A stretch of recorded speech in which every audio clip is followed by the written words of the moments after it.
Scheme করেছে, ওনাদেরকে training, special training দেওয়া হবে।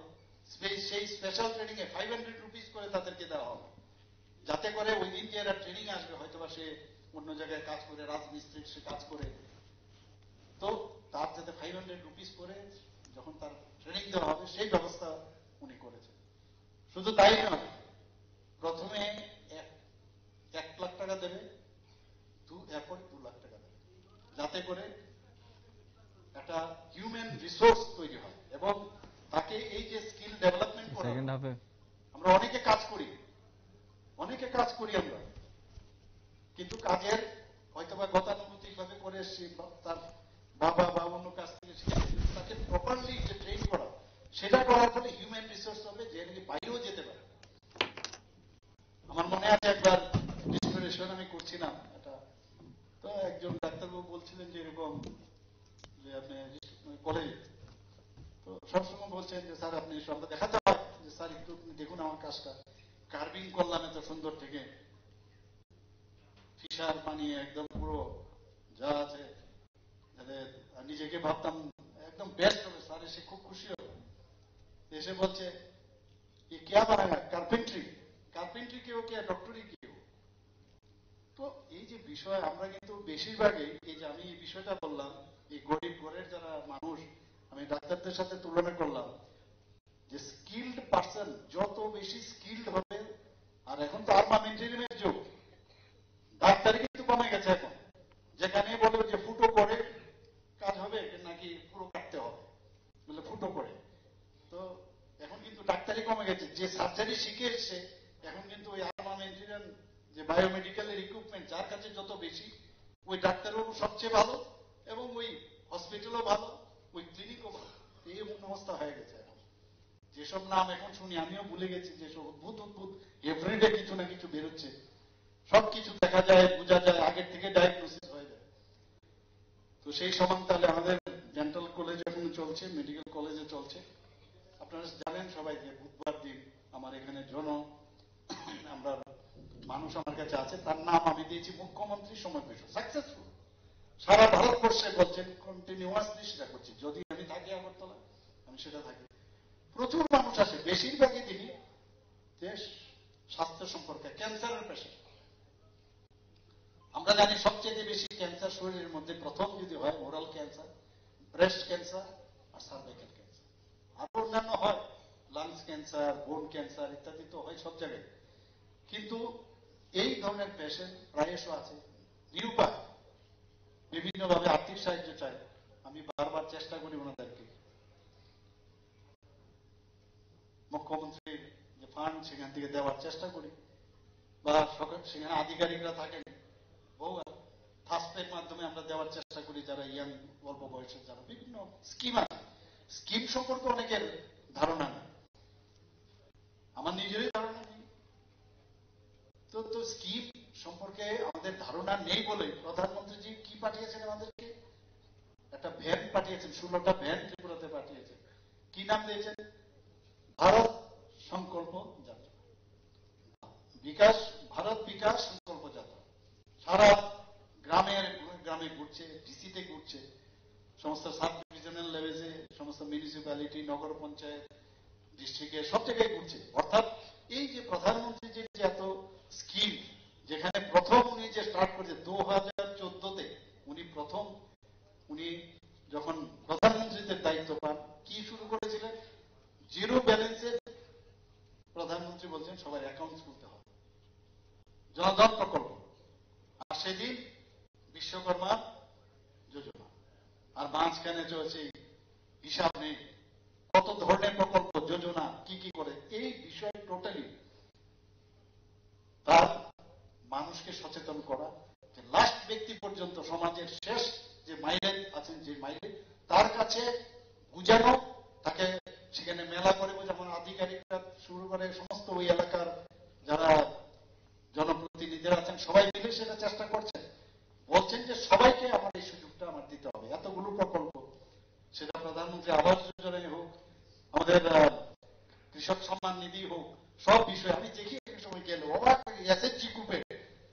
আমি শুধু এখানে এই কারণে বলছি, আমাদের সমস্যা কি, আমি ডাক্তার নিয়ে আছি বাবা, আর কিছু জানার উপায় নেই। এটা ভুল ধারণা। প্রধানমন্ত্রীজি বলছেন যে সব বিষয়ে আপনাদের জানতে হবে এবং সেগুলো অন্যকেও you have to pass it on.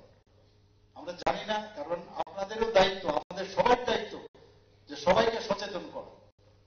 আর এই সচেতনতার অভাবেই ত্রিপুরাতে কি হয়েছে, এখন আমরা যেটা বলছি নেশামুক্ত ত্রিপুরা। সচেতনতা নাই বলে সেই আজকে সারা ত্রিপুরাতে ভিকটিম তারা, সেই দিকেও আমরা চেষ্টা করছি।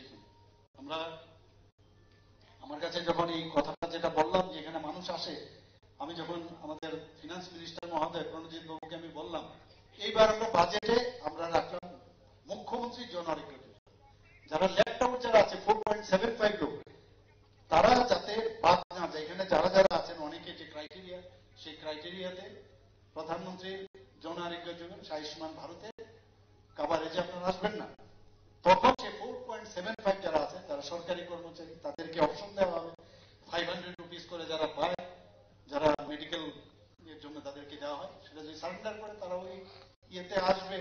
সেটারও প্রায় মানে অলরেডি সেটাও আমি এক্সপেক্টেড করেছি, আমাদের হেলথ সেক্রেটারি মহোদয়কে আমি বলেছি যে তাড়াতাড়ি করুন সেই কার্ড বিতরণের। সেই প্রধানমন্ত্রীর যে কার্ড যেভাবে হয় সেই কার্ডও এর মধ্যেই বিত্ত বছরে শুরু হয়ে যাবে।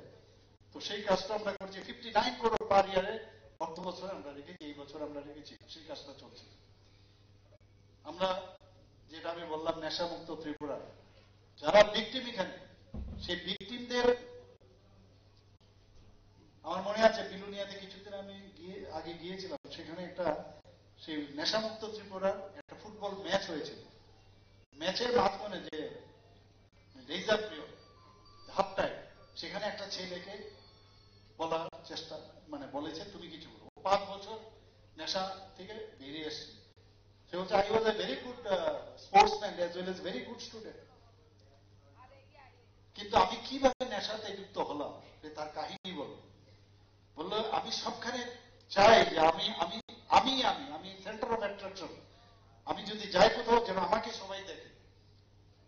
তো এটা করতে গেলে তুই যেটা বললাম, যেটা আমার ফার্মাসিউটিক্যালসে আমরা পড়তাম, ফিলিংস অফ ওয়েলবিং, অপয়েডস জাতীয় যারা খায়, সেখান থেকে এটা আসার পর সেভাবে আমার মতো I the king of the society, ওই করতে করতে করতে করতে শুরু হয়, শেষ পর্যন্ত এর মধ্যে ডুবে যায়। এবং এর থেকে বেরিয়ে এসছে সেই ছেলেটা, সেই কাহিনীটা বলেছে। কিন্তু যারা ভিকটিম তাদের জন্য ডি এডিকশন সেন্টারের ত্রিপুরাতে কম। আমরা 10টা জায়গায় আর 8টা ডিস্ট্রিক্টে আমরা সেই ডি এডিকশন সেন্টার আমরা খুলছি, 50 শয্যা বিশিষ্ট, প্রায় 160 করোড় এবার বাজেটে আমরা রেখেছি। আমরা এই কারণে বলছি যে শুধু ডেন্টাল, আমরা সব বিষয়, স্বাস্থ্য বিষয় কাজ অন্যগুলো আমি বললামই না, শুধু আজকে হেলথের সংশ্লিষ্ট সব বিষয়গুলো আপনাদের সামনে আমি রাখছি। আমরা প্রতিটা সাব সেন্টারে এবার 100 সাব সেন্টার খুলব। এর জন্য এবার বাজেটে 130 করোড়, 100টি হেলথ সেন্টার আমরা খুলব, 30 করোড় আমরা রেখেছি। প্রতিটা সাব সেন্টারে আমরা 30 লাখ করে আমরা খরচা করব। আমরা, আপনারা জানেন যে কোনো, আমরা এখানে এত চাপ যে এখানে ডক্টর সঞ্জীব দেববর্মা মহোদয় এখানে আছেন, উনি জানেন চিফ মেডিকেল সুপারিনটেন্ডেন্ট কি চাপ ডেন্টাল কলেজ, মেডিকেল কলেজে। তা আমরা ঠিক করেছি যে যতগুলো ডিস্ট্রিক্ট হসপিটাল আছে সেইগুলোকে আমরা স্ট্রেংথেনিং করতে হবে। তো অলরেডি আমি নিজেই ইনোগ্রেট করেছি সাউথে শান্তির বাজারে ট্রমা সেন্টার আমরা করেছি।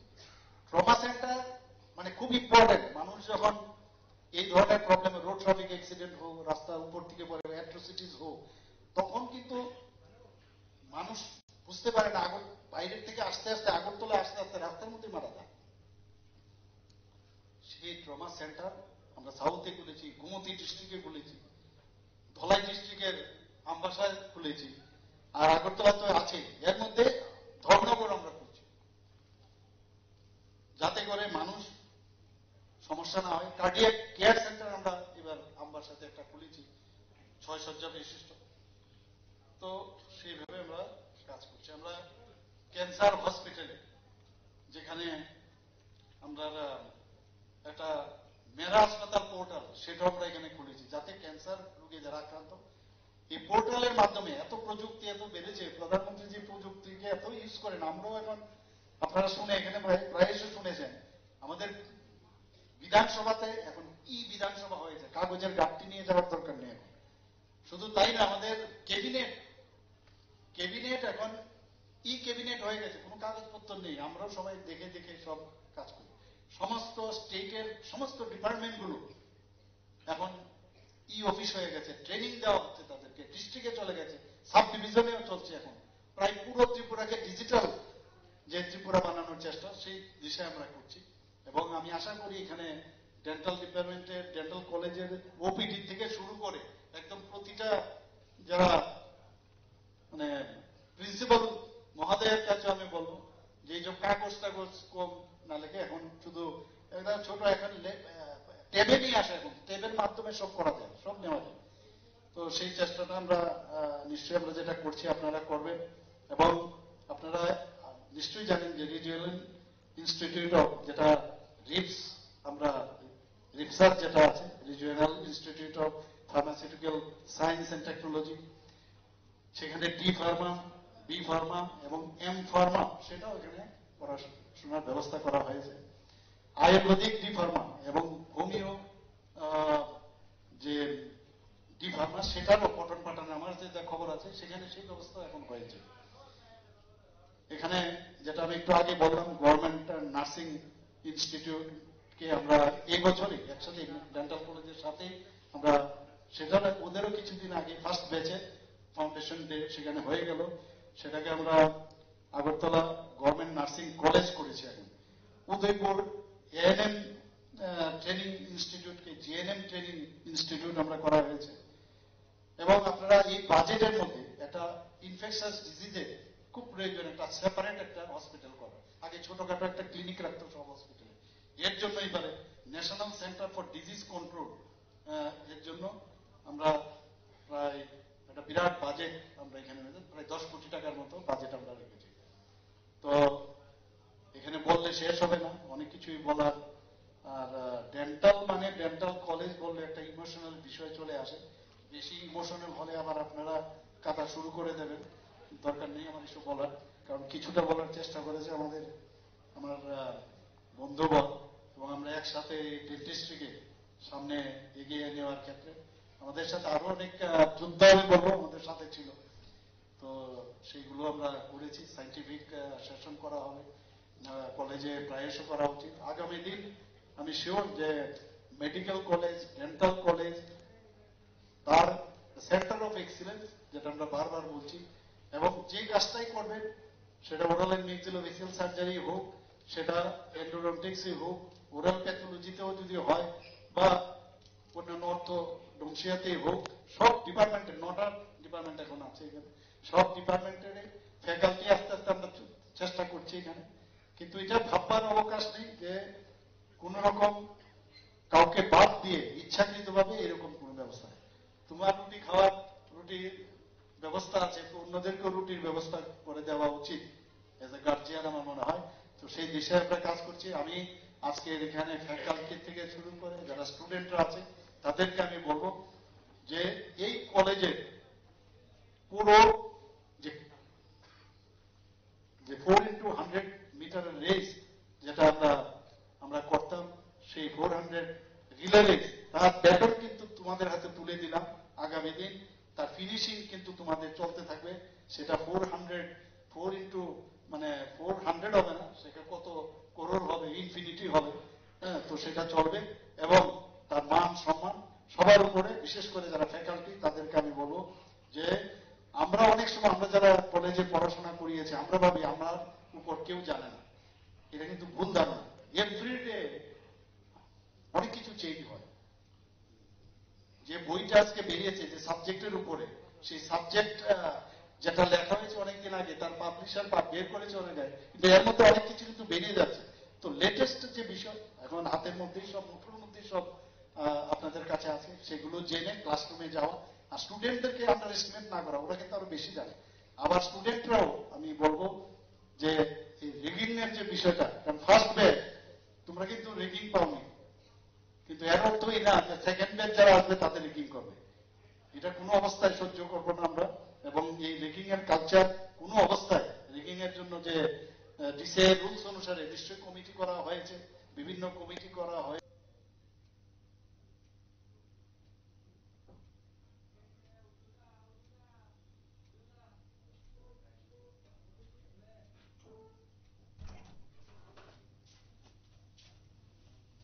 শেষ হয়েছে না কিন্তু, রিফ্রেশ দাও, রিফ্রেশ দাও।